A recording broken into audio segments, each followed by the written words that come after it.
particulate filter like this one is installed in most heavy-duty trucks today.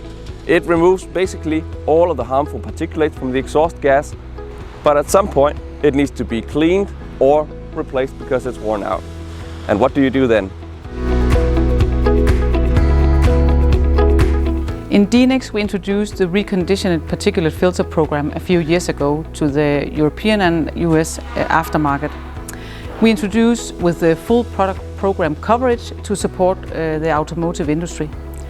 You have a huge benefit in keeping the trucks on the road and not in the workshops. And in addition to that, you also have a financial benefit compared to new particulate filters. Producing new particulate filters is an energy-intensive process because of the high heat requirements that these filters are produced by. On top of that, the filters are treated with a chemical coating containing precious metals which are in high demand from other sectors.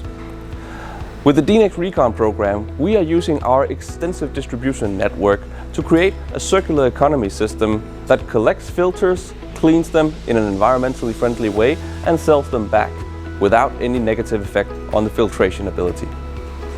In Dinex Latvia, we have set up a reconditioning line where we clean our diesel particulate filters. We use 3-stage cleaning, and we have educated employees to secure safe handling and also high quality in the diesel particulate filters. So if you want to do something good for the climate and for the environment as well, and you want to save money and let your truck stay on the road, use Dinex Recon.